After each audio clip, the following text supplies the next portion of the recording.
Assalamualaikum warahmatullahi ta'ala wabarakatuh. Alhamdulillah wa syukra lillah. Assalatu wassalamu ala rasulillah Muhammad ibn Abdullah alladzi la nabiyya ba'dah amma ba'du. Para sahabat, kaum muslimin dan muslimat di mana saja Anda berada, semoga kita semua senantiasa diberikan rahmat dan kesehatan oleh Allah Subhanahu wa taala. Amin. Para sahabat yang dirahmati Allah, pada edisi yang ke-9 kali ini dari Fikih Syam, ya, tentunya kita alhamdulillah sudah berada di hari yang ke-9 di bulan suci Ramadan tahun 1441 Hijrah ini. Semoga Allah Subhanahu wa taala senantiasa menerima ibadah puasa kita, ibadah qiyam kita, dan ibadah-ibadah yang lain yang kita lakukan di bulan suci Ramadan tahun ini.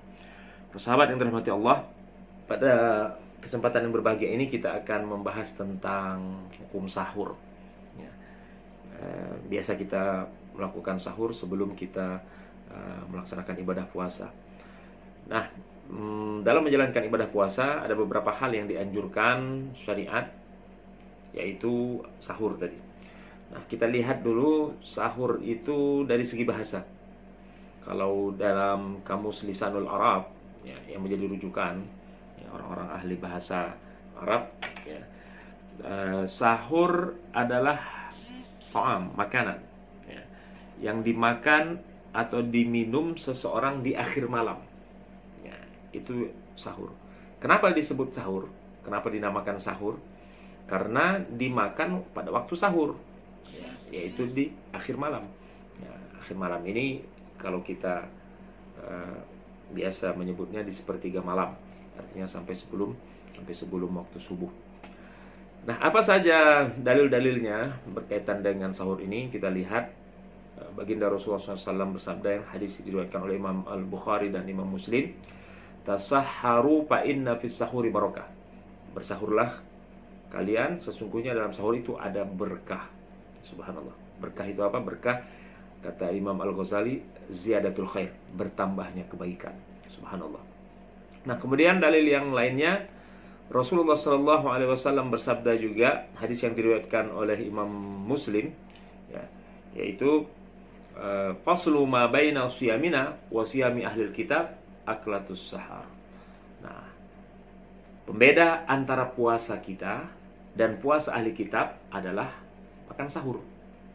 Subhanallah. Nah, kemudian dalil yang lain lagi, yang hadis ini diriwayatkan oleh Imam Ahmad, ya. Rasulullah SAW bersabda, Innallaha azza wa jal wa malaikatahu yusalluna 'alal mutasahhirin.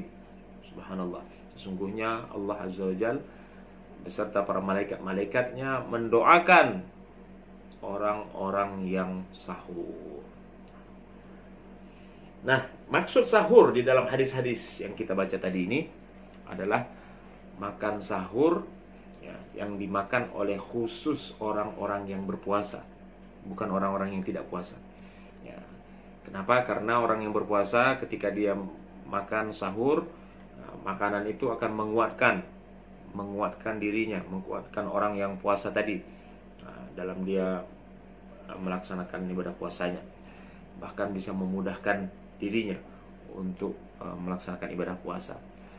Dan ibadah sahur itu juga membedakan, ya, antara orang yang berpuasa, orang-orang Islam yang berpuasa dengan orang-orang ahli kitab yang berpuasa, ya, karena orang ahli kitab tidak ada sahurnya ketika mereka berpuasa. Para sahabat yang dirahmati Allah Subhanahu wa taala, hukumnya bagaimana? Para ulama sepakat bahwa hukum sahur adalah sunnah. Sunnah, kenapa? Karena sahur itu tadi seperti yang kita katakan menunjang kekuatan untuk orang-orang yang ingin melaksanakan ibadah puasanya. Nah, sebagaimana orang yang ingin kuat, nah, di dalam sholat malam atau sholat tahajud, maka siangnya disunahkan dia tidur. Nah, dia tidur, ya, itu yang kita sebut dengan qailulah, ya, tidur sebentar sebelum zuhur. Nah, ada hadis Rasulullah SAW mengatakan, ista'inu bi'aklis sahar ala siyamin nahar. Ya, berusahalah mencari pertolongan dengan makan sahur untuk puasa di siang hari. Nah, wa biqailulatin nahar ala qiyamil lail. Dan dengan melalui perantara tidur qailulah, tidur sebentar tadi sebelum zuhur, supaya kuat untuk menjalankan ibadah sholat malam. Hadis diriwayatkan oleh Imam Hakim. Subhanallah. Para sahabat yang dirahmati Allah Subhanahu wa taala, kita lihat Al-Hafiz Ibnu Hajar hafizahullah di dalam kitab Fathul Bari syarah Sahih Al-Bukhari mengatakan keberkahan di dalam sahur itu didapatkan di dalam berbagai sisi. Apa saja? Yang pertama, mengikuti sunnah dapat berkah. Kemudian yang kedua, menyelisihi ahli kitab. Nah, tadi ahli kitab berpuasa, kemudian tidak ada sahurnya, tapi kita berpuasa, tapi kita ada sahurnya. Kedua, ketiga, menguatkan di dalam beribadah. Ya, ketika kita tambahkan asupan, ya, makan, ya, minum yang cukup, ya, maka menguatkan kita dalam beribadah. Kemudian juga menambah semangat. Nah, menahan akhlak jelek dari rasa lapar. Ya. Kemudian menjadi sebab orang yang memberi sedekah, bagi orang yang minta-minta. Ya. Nah, juga menjadi sebab untuk berzikir dan berdoa. Kenapa? Karena memang termasuk waktu-waktu yang mustajabah. Nanti kita akan bahas berkaitannya. Mendapatkan niatan puasa bagi orang yang lupa. Ketika sebelum tidur, ya, biasa baca niat setelah sholat tarawih. Biasanya kita sama-sama rame-rame. Kalau itu soma qadin, ada ifardu syahri Ramadan hadisan lillahi ta'ala. Kalau orang yang terlupa, dia tidak membaca niat, ketika dia sahur masih ada kesempatan untuk dia berniat. Subhanallah, berkah. Ya, ini yang dimaksud dengan keberkahan sahur oleh Al-Hafiz Ibnu Hajar hafizahullah. Persahabat yang dirahmati Allah Subhanahu wa taala, kita lihat lagi makan sahur tentu dapat memberikan energi tadi. Energi kepada kita, apalagi kalau di awal-awal puasa biasanya. Selama setahun kita tidak pernah puasa, kemudian kaget masuk bulan suci Ramadan kita berpuasa, tidak sahur pula lagi. Naudzubillah, terkaget kita, pasti lemah badan kita, tidak punya kekuatan. Maka dengan bersahur, insya Allah Allah Subhanahu Wa Taala berikan ekstra power, energi kepada kita. Nah, sahabat yang dirahmati Allah Subhanahu Wa Taala, ketika hendak sahur, sebaiknya kita mengkonsumsi makanan yang mengandung protein tinggi, daging, kemudian ayam, ikan. Kemudian jangan lupa juga yang berserat. Yang berserat itu buah-buahan, sayur-sayuran. Nah, ini kenapa? Ini berguna untuk menahan lapar. Kata para ahli kesehatan begini, dengan mengkonsumsi makanan berserat, pencernaan membutuhkan waktu yang lama untuk mencerna serat tadi. Nah, jadi rasa lapar kita ini lambat munculnya, bahkan mungkin tidak muncul. Kenapa? Karena alat pencernaan makanan kita ini masih mencerna terus. Nah, jadi serat ini kan lambat dicerna. Jadi ketika kita banyak makan sayur, insya Allah hilang rasa lapar kita. Subhanallah. Selain daripada itu juga jangan lupa hendaknya kita perbanyak minum air. Banyak minum air ketika bersahur juga. Jangan sampai di siang hari kita dehidrasi. Dehidrasi, kekurangan air, kehausan kita. Nah, jangan sampai. Jadi cukupi minum kita minimal 8 gelas satu hari itu. Ya, kalau bisa mulai dari malam kita sudah mulai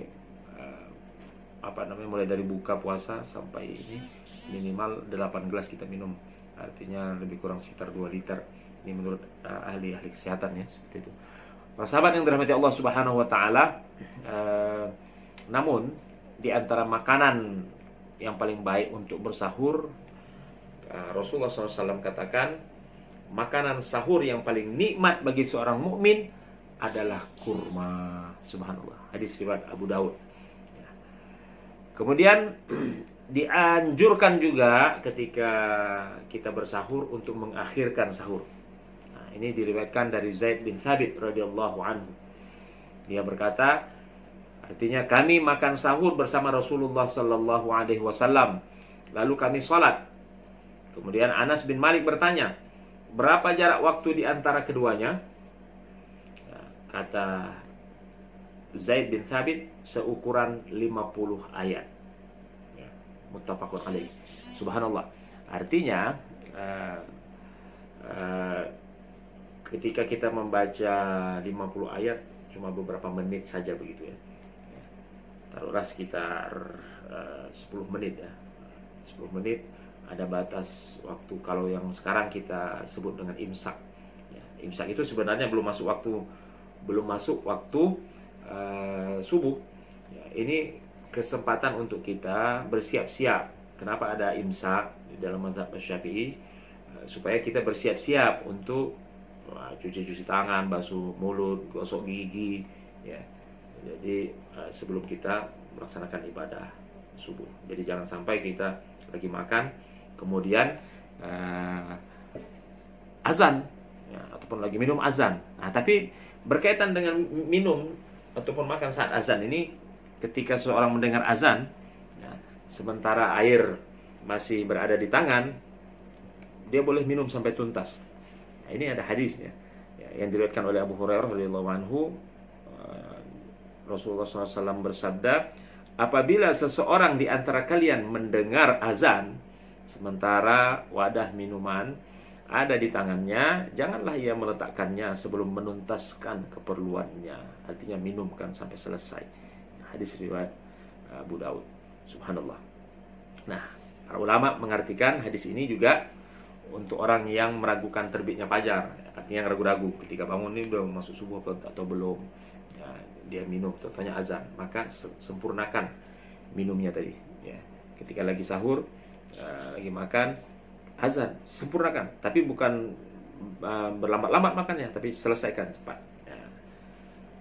Para sahabat yang dirahmati Allah Subhanahu Wa Taala, terakhir, hendaklah ketika di sela-sela kita menyantap sahur, jangan lupa kita banyak beristighfar, sebagaimana yang kita baca juga tadi hadis ayat ke-17 dari surah Ali Imran. Allah Subhanahu wa taala berfirman, a'udzubillahi minasyaitonirrajim, wal mustaghfirina bil ashar, dan orang-orang yang meminta ampun di waktu sahur. Nah, Ibnu Katsir rahimahullah menjelaskan bahwa ayat ini menunjukkan keutamaan memperbanyak istighfar di waktu sahur. Insya Allah Allah Subhanahu Wa Taala akan memberikan ampunan kepada kita. Demikianlah mungkin para sahabat yang dirahmati Allah Subhanahu Wa Taala, semoga bermanfaat berkaitan dengan hukum sahur ini, dan hikmah-hikmah dari sahur ini kita sudah ketahui. Maka jangan lupa ketika mau puasa bersahurlah, karena sesungguhnya di dalam sahur itu ada berkah. Qul qouli hadza astaghfirullah li wa lakum. Kalau pepaya sudah dibelah pasti sedap untuk dimakan. Kalau ada tersilap dan tersalah, mohonlah saya Mas Safwan bin Abdul Wahab untuk dimaafkan. Wassalamualaikum warahmatullahi taala wabarakatuh.